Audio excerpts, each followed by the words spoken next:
Oh, landmines and jellyfish. Welcome back to Knives, I guess, and I want to believe it's not butter. But we just did a live stream and we went in on the Steel Will Cutjack. So we went back to our usual format where the D20 of Destiny picks a knife out for us, and it picked this out for us tonight. Now, let's take a look at what we're holding real quick, and first things first, and most importantly, I think you know where this is going. The pocket clip is tip up, which is the Lord's carry.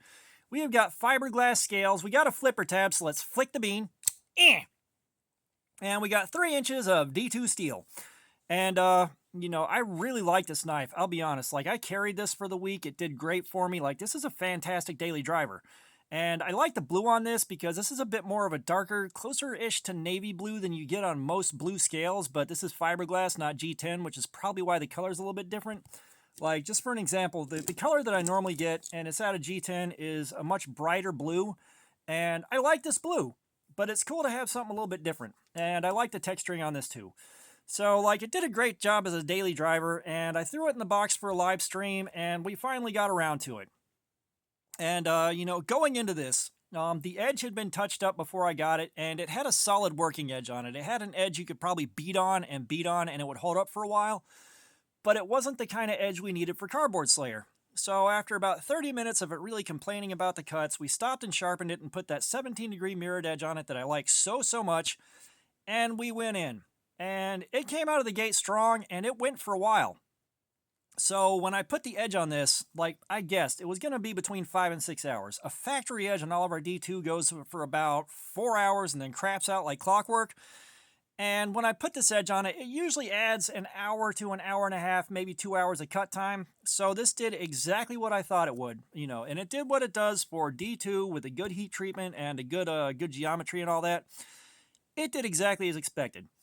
And this is again where the Ozark Trail dropout just confuses me even more, because the exact same edge, the exact same mirroring, exact same level of polish, exact same stropping, 8 hours. I am still confused by that. It's not just the hollow grind either. We've done hollow grinds and everything else. That thing went nuts. I don't know why, but it kind of blows the curve for other D2, so we're not even counting that right now. So, this thing did really good for 5.5 hours of cutting, and the ergonomics on it are very solid. So you guys know I don't wear gloves, so I can check the ergonomics over the long haul with this thing. And of course, I've got this callus right here that's formed from riding in the spot between the scales right here on the frame. And this thing took 3 hours-ish, maybe a little bit more, before it really started showing the hot spotting on here. And that's really good performance. For it to take that long and that much abuse to really start upsetting the typical hot spot right here, that's really good.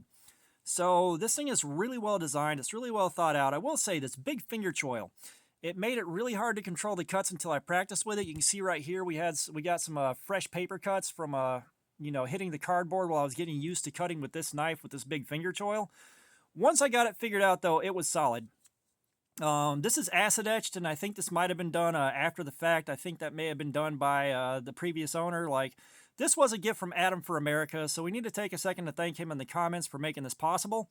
And I'm not sure if he acid etched it or it was like that when he got it, but that acid etch was interesting because the tape residue that's showing up right here, that stuff just locked in and would not let go. Like, I have cleaned the bejesus out of this with the Forbidden Moonshine, and it's just not coming all the way off. I'm going to have to clean it some more at some point because there's still some more residue here that didn't come off. But I'm also running low on the Forbidden Moonshine, so I got to buy more because I could have just dunked this in there and let it soak for a minute and then wiped it off like I've done before. I don't have enough to do that, but either way, that's besides the besides. I can say a lot of good things about this, and it's like $32 for the small one, which is a more than reasonable price for this thing. The build quality is there, the function is there. It's on washers, but it's still got a really smooth action for being on washers. The detent's a little bit strong for my taste, but, that's not the worst problem you could possibly have. At least I can carry this kind of wherever I want on my person and not worry about it accidentally deploying. I've had that happen once, and let me tell you, it sucked when I cut myself open on that thing. I still have like just spicy deja vu from that. So I don't have to worry about that with this thing. I did not have to worry about that in the waistband. Like, this thing carries really well. Yeah, so, and another cool thing that happened, Jared, Neebs Knives, dropped by and paid us a visit, and that was freaking awesome. Like, I did not expect that whatsoever, but he dropped by and hung out, and we kind of talked about our testing metrics, and he was asking me questions about mine. You know, he was asking, like, do I look for cut time or the number of cuts? And I was like, bro, if you're going at this for like 5 hours, you can't count every single cut. You just can't. Like, there's no way my memory works well enough to keep track of that. And of course, he's just ticking off every 20 cuts to keep track of his, so he can track the number of feet. But let me tell you, like, one panel, I can get about 15 linear feet of cuts on that in like a minute or two. So you mark that over 5 hours, 5.5 hours. That is a lot of cardboard. You know, and of course, once we hit that 5.5 hour mark, it really started cutting the cardboard, and it was just tearing and rolling and not cutting like we look for. And so it did exactly as I expected. Like, it really did exactly what I expected it to do.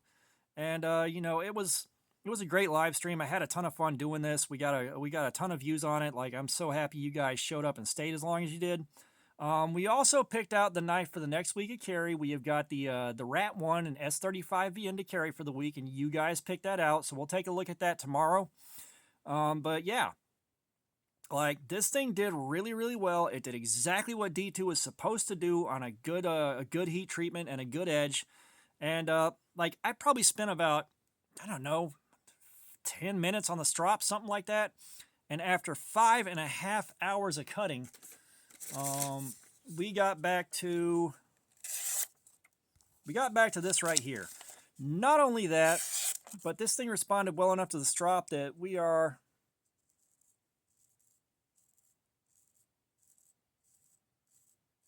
back to shaving. It's not the happiest in the world about it, but it is shaving. It is removing hair.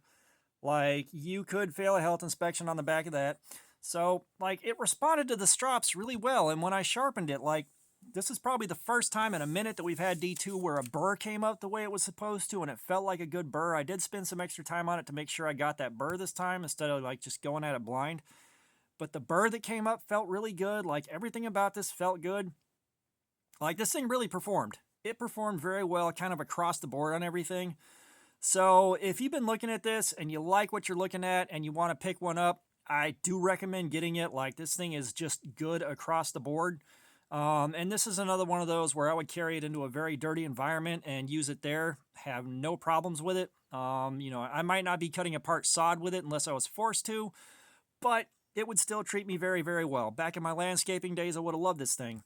So, you know, that is what happened with Cardboard Slayer. You know, I love sharing what happened with you after the fact. And it did great. Like, it did really, really good. Can't say enough good things about how it did. But, like I said, that's what happened there. So, all that being said, thanks for looking at my crap. Subscribers, you guys are awesome. Y'all keep coming in. I cannot tell you how much I appreciate it. I really do. It means so much. If you haven't subscribed, please do. I've got 4 knives to give away at 2K, so get in the door and try to win yourself a knife. The door is starting to close faster than I thought it would. Again, thank you. Comments, I love some feedback. If you got one of these, share your experience. Let us know what you think or anything else you want to share. And all that being said, y'all have a nice day.